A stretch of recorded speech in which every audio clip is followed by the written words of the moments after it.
বাবুস রহমান ইটার বাংলার পক্ষ থেকে সবাইকে স্বাগত। আজকে আমি একটা ওভেন বেকড পাস্তা বানিয়ে দেখাবো, যেটা অনেক অনেক অনেক অনেক পপুলার। এটা আমরা বাংলাদেশের অনেক পছন্দ করি। আজকে আমি আপনাদের কাছে এটা আমার ইটালিয়ান ভার্সনটা আপনাদেরকে দেখাবো, আর আশা করি ভালো লাগবে। যারা যারা আমার চ্যানেলটিকে এখনও সাবস্ক্রাইব করেননি, এখনই সাবস্ক্রাইব করে ফেলুন। আর সাবস্ক্রাইব করতে টাকা লাগে না। আসুন আমাদের কী কী লাগে আমরা দেখে নিই। আমরা 4 জনের জন্য পাস্তাটা করব। আমরা 200 গ্রাম পেনে পাস্তা নিব, আপনারা ইচ্ছা করলে অন্য যে কোনো পাস্তা নিতে পারেন। আর আমরা রাগু নিব 200 গ্রাম, এবং বাটার নিব আমরা 50 গ্রাম। পারমিজান চিজ নিব, এটা নিব 100 গ্রাম। ময়দা নিব 50 গ্রাম, এবং দুধ নিব 500 ml। আমরা প্রথমে বেশামেল সসটা করব। এটা ইংলিশে বেশামেল বলা হয়, শিওর না, তো বেশামেলই বলা হয়। ইতালিতে বলা হয় বেশামেল সস। আমাদের মেন জিনিস লাগবে রাগু। রাগুর রেসিপিটা আমি আপনাদেরকে অলরেডি দেখিয়েছি। আপনারা বাসায় বসেই হালালভাবে রাগুটা করতে পারেন। হ্যাঁ, হালালভাবে আমি কিভাবে করে সেটা দেখিয়েছি। আপনারা ইচ্ছা করলেই বাসায় করতে পারেন। আর রাগুটা হলে আমরা অনেক ধরনের ইটালিয়ান ডিশ বানাতে পারি। তারপরে আপনারা এটাকে ফ্রিজে রেখে দিতে পারেন, ডিপ ফ্রিজে রেখে দিতে পারেন। অনেক দিন পর্যন্ত আপনারা রেখে খেতে পারেন, এবং নর্মাল ফ্রিজও 4 থেকে 5 দিন আপনারা নর্মালি রেখে দিতে পারেন। আসুন আমরা কিভাবে করতে হয়। আমরা প্রথমে বেশামেলা সসটা করবো। আসুন আমরা প্রথমে দুধটাকে গরম করে ফেলি। হ্যাঁ, এই বেশামেলাটা করতে আমাদের দুধ লাগবে 500 ml, বাটার 50 ml, 50 গ্রাম, ফারিনা মানে আটা 50 গ্রাম, আর 1 চিমটি লবণ, 1 চিমটি জয়ফলের গুঁড়া লাগবে। সরি, আমি জয়ফলের গুঁড়াটা বলতে ভুলে গেছি। হ্যাঁ, আমি 1 চিমটি পরিমাণ জয়ফলের গুঁড়া দিয়ে দিব, আর 1 চিমটি লবণ দিয়ে দিব। হ্যাঁ, আমি লবণ দিয়ে দিব, এবং এরকম একটা বুস্তার সাহায্যে আমরা এটাকে নিয়ে দিব। এবার আরেকটা এরকম কড়াইতে আমি 50 ml বাটার দেব। ঠান্ডা থাকতে দিয়ে দিবেন আপনারা, নাহলে বাটারটা গলে যাবে, পুড়ে যাবে। বেশি গরম করে ফেললে, ঠান্ডা থেকে দিলেই এটা সুন্দর হয়। এখন আমি এটাকে গলিয়ে নেব। হ্যাঁ, আমি এখানে অলরেডি পাস্তা সিদ্ধ করতে দিয়ে দিচ্ছি। পেনে পাস্তা আমি এটাকে 90% সিদ্ধ করে নিব। আমি এখন বাটারটাকে গলানোর আগ পর্যন্ত অপেক্ষা করবো, এবং নেড়ে দিব।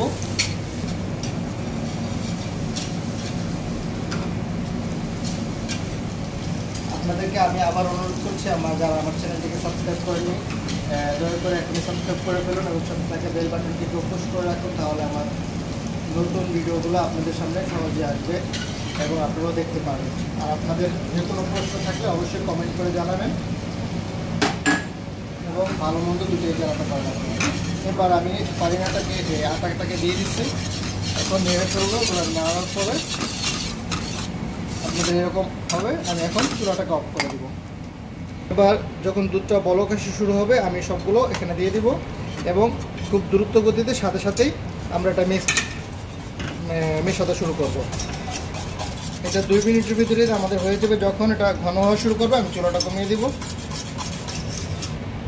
এই হয়ে গেছে। এটা বেশি ঘন করব না, আমাদের বেশামেল এটা হয়ে গেছে।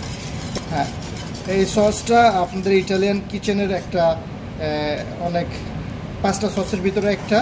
আমি আগে আপনাদের সস একটা পমোদোরো সস, যেটা টমেটো সস দেখিয়েছি। এটাও আরেকটা সস। ইটালিয়ান রেস্টুরেন্টে কাজ করার জন্য এই সসটা অনেক দরকারি। এটা আপনারা যারা ডাবল ক্রিম ইউজ করেন অথবা হোয়াইট সস পাস্তা ইউজ করেন, তারা এটা দিয়ে ইউজ করতে পারেন। এটা ও ডাবল ক্রিমের পরিবর্তে অনেকে ইউজ করে থাকে। আমি এখানে 200 গ্রাম রাগু নিয়ে নিব, এবং বেশামেলাটাকে নিয়ে নিব। এখানে 4 জনের ডোজ করা হচ্ছে। আপনারা যদি বেশি করেন তাহলে পরিমাণটা বাড়িয়ে কমে নেবেন।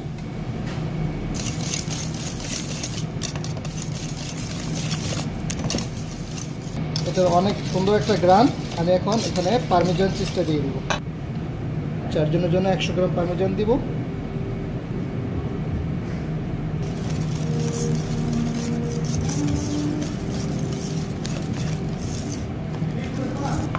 হ্যাঁ, পরে পাস্তাটাকে যখন সিদ্ধ হয়ে গেছে, তখন আমি এটাকে ছেঁকে এখানে দিয়ে দিচ্ছি। এখন পুরা সবগুলো আমি মিশিয়ে নেব।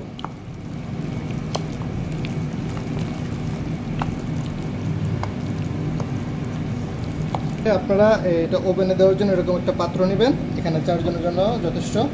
আমি এগুলোকে এটার ভিতরে দিয়ে দিব।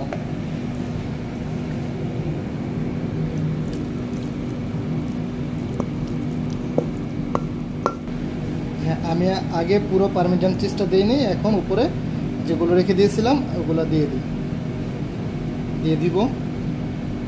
এটাকে আমি এখন ওভেনে দিব 180 ডিগ্রিতে 20 মিনিট বেক করব।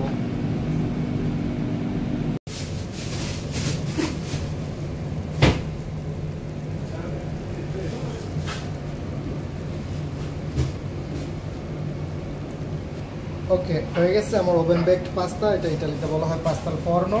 আপনাদের যদি এই রেসিপিটি ভালো লেগে থাকে অবশ্যই লাইক অ্যান্ড শেয়ার করবেন।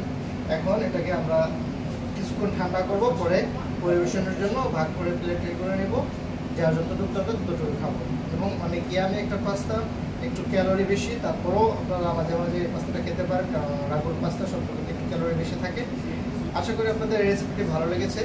আমি হাতে নিয়ে দেখাতে পারছি না কারণ অনেক গরম। আপনাদের যদি রেসিপি ভালো লেগে থাকে অবশ্যই লাইক এন্ড শেয়ার করবেন, এবং যারা চ্যানেলটিকে সাবস্ক্রাইব করেননি এখনই সাবস্ক্রাইব করে ফেলুন। আশা করি ভালো থাকবেন, সুস্থ থাকবেন। দেখা হবে নেক্সট ভিডিও রেসিপিতে। সে পর্যন্ত ভালো থাকবো এবং সবাইকে ভালো কাজ করার সহযোগিতা করব এবং সাহায্য করার চেষ্টা করব। আসসালামু আলাইকুম, আল্লাহ হাফেজ। দেখা হবে নেক্সট ভিডিও।